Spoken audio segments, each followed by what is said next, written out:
Assalamualaikum warahmatullahi wabarakatuh. Sahabat sekalian, ketemu lagi dengan saya. Pada video kali ini saya akan berbagi sedikit tentang bagaimana kita membuat media pembelajaran secara simpel, sederhana, cepat, tetapi bisa menarik dan mencuri perhatian siswa kita yang akan mengikuti pembelajaran yang akan kita sampaikan.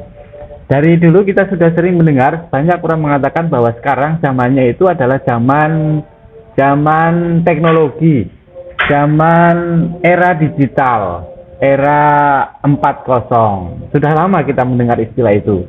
Tetapi akhir-akhir ini memang kita betul-betul dihadapkan pada yang tadi kami sebutkan, yang tadi saya sebutkan, era digital, era teknologi. Tidak hanya pada dunia industri, tetapi ternyata juga sampai kepada dunia pendidikan, bahwa digitalisasi 4.0 ini betul-betul kita rasakan.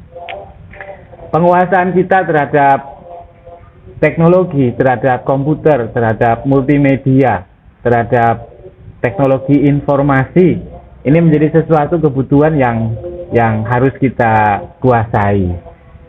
Karena pembelajaran sekarang tidak hanya dilaksanakan secara tatap muka, secara langsung, tetapi pada saat-saat tertentu pembelajaran juga harus kita sampaikan secara jarak jauh, secara online, secara daring dalam jaringan.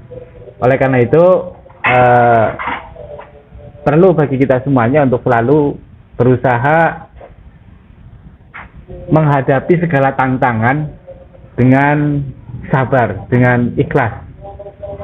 Dan saya mengajak kepada sahabat sekalian untuk menjadikan tantangan ini sebagai sebuah peluang.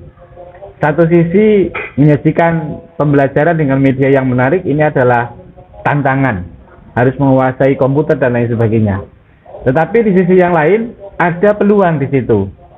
Siapa tahu nanti dengan kita belajar teknologi informasi, menguasai komputer, kita bisa menyusul kesuksesan para YouTuber seperti Rafli Ahmad, ada Baim Wong, ada Atta Halilintar dan lain sebagainya.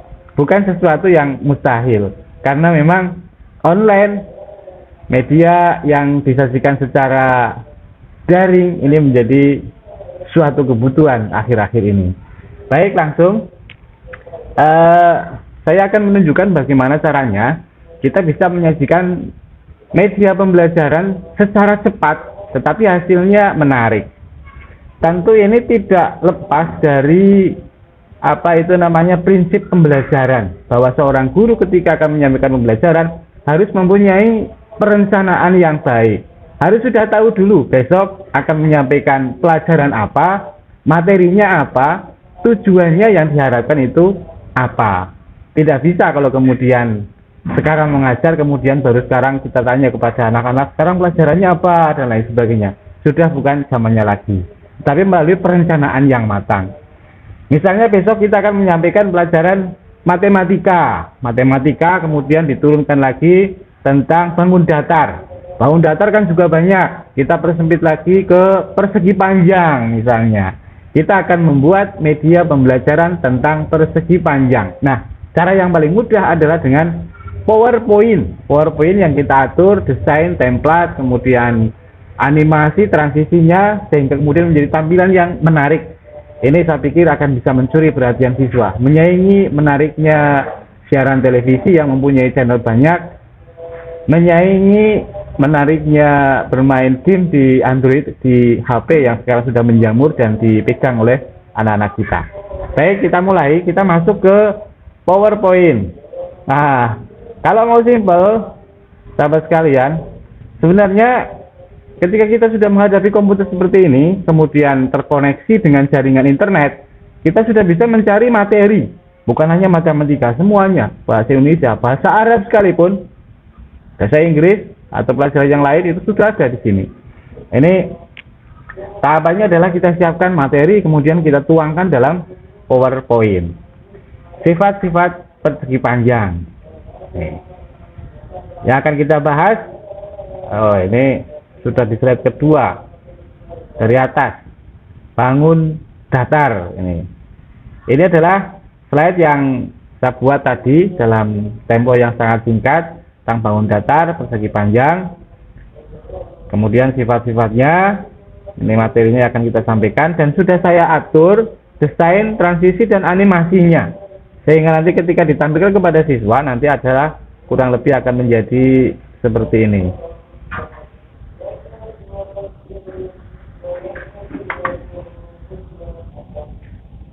Nah,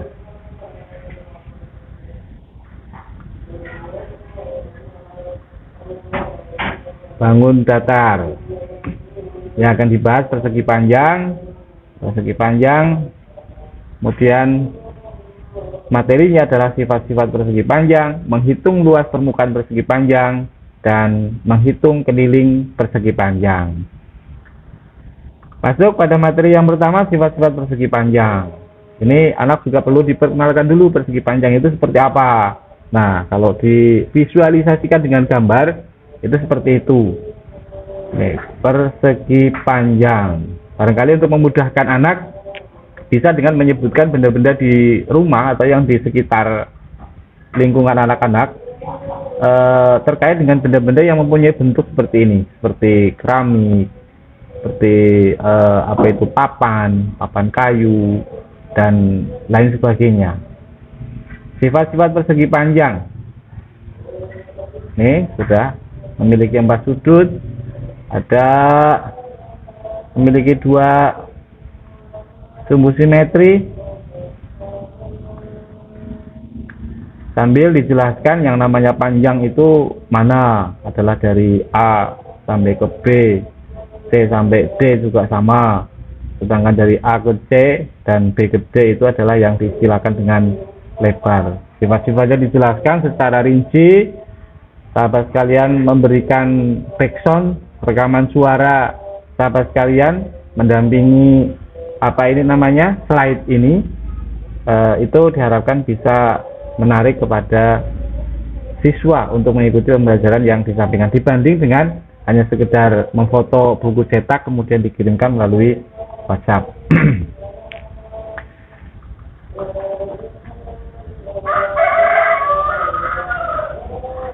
Luas permukaan persegi panjang dibuatkan gambarnya, kemudian luasnya seperti ini.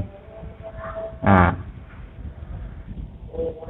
tidak sampai 10 menit sudah jadi slide yang menarik yang menyampaikan materi matematika, pelajaran matematika tentang persegi panjang. Tinggal kalau mau diperpanjang lagi berarti tinggal menambahi beberapa soal yang sederhana, soal terkait dengan mencari luas persegi panjang, atau supaya menyebutkan beberapa dari sifat persegi panjang. Simple, cepat, menarik, dan mengena. Kita mengatasi tantangan tetapi juga mengambil peluang dari situ. Bisa menyajikan materi pembelajaran yang menarik, dan kita bisa memiliki channel YouTube yang mudah-mudahan bisa memiliki banyak subscriber dan penggemar setia untuk menyimak dan menonton materi-materi yang kita sampaikan. Dan nilai manfaat dari materi yang kita sampaikan ini tentu tidak sempit, tidak hanya sebatas pada murid-murid kita saja, anak-anak didik kita saja, tetapi secara keseluruhan nanti orang akan belajar melalui slide, melalui video yang kita buat, melalui media yang kita sajikan. Begitu sahabat sekalian, sedikit tetapi mudah-mudahan bermanfaat. Terima kasih, jangan lupa jaga kesehatan. Assalamualaikum warahmatullahi wabarakatuh.